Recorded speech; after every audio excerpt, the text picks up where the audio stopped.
আসসালামু আলাইকুম রহমতুল্লাহ। সম্মানিত দিনী ভাই ও বোনেরা, আজ ইব্রাহিম আলাইসাল্লাম যখন আল্লাহর কাছে একটি আর্জি পেশ করলেন যে আপনি মৃতকে কীভাবে জীবিত করেন তা আমি দেখতে চাই, তখন আল্লাহ তাআলা এবং ইব্রাহিম আলাইসাল্লামের মধ্যে যে কথোপকথন হয়েছিল সে বিষয়ে আজ আমরা আলোচনা করি। এখানে ইব্রাহিম আলাইসাল্লাম আল্লাহ তাআলার কাছে আরজ করল, আপনি কিভাবে মৃতকে পুনরুজ্জীবিত করেন তা আমাকে প্রত্যক্ষ করান, তা আমাকে দেখান।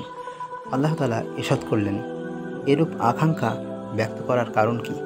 আমার সর্বময় ক্ষমতার প্রতি কি আপনার কোনো আস্থা নেই?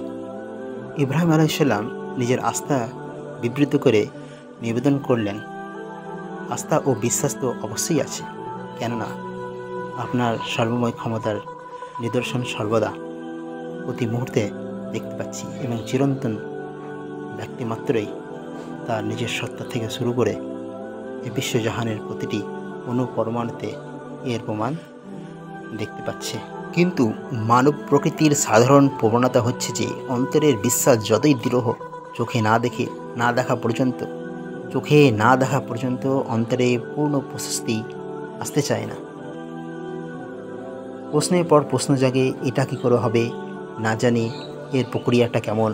মনের মাঝে এ ধরনের প্রশ্ন উদয় হওয়ার ফলে পূর্ণ প্রশান্তি লাভ হতে চায় না, নানা প্রক্রিয়ার সৃষ্টি হয়। এই কারণে ইব্রাহিম আলাইহিসসালাম এরূপ নিবেদন করেছিলেন, যাতে মৃত ব্যক্তিকে জীবিতকরণ সংক্রান্ত চিন্তা দ্বিধাগ্রস্ত না হয়ে পড়ে।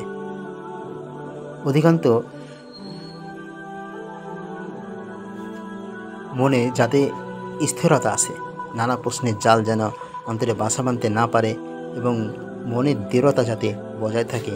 আল্লাহ তাআলা তার প্রার্থনা কবুল করলেন এবং বিষয়টি প্রত্যক্ষ করার জন্য এক অভিনব ব্যবস্থা গ্রহণ করলেন, যাতে মুশরিকদের যাবতীয় সন্দেহ সংশয় দূর হয়ে যায়। প্রক্রিয়াটি ছিল এই যে, ইব্রাহিম আলাইহিসসালাম 4টি পাখি ধরে নিজের কাছে রেখে এগুলিকে এমনভাবে লালন পালন করার নির্দেশ দেওয়া হলো যাতে সেগুলি সম্পূর্ণরূপে পোষ মেনে যায় এবং ডাকামাত্রই হাতের কাছে চলে আসে। তদুপরি তিনি যেন সেগুলিকে ভালোভাবে চিনতে পারেন। পরের নির্দেশ হলো, পাখাগুলিকে জবাই করে এগুলির হাড়, মাংস, পাখা ইত্যাদি সবগুলিকে কিমায় পরিণত করুন। তারপর সেগুলিকে ভালো করে মিশিয়ে নিয়ে কয়েকটি ভাগে বিভক্ত করে নিজ পছন্দ মতো কয়েকটি পাহাড়ে এক একটি ভাগ রেখে দিন। তারপর এদেরকে ডাকুন, তখন এগুলি আল্লাহর কুদরতে জীবিত হয়ে উড়ে আপনার কাছে চলে আসবে।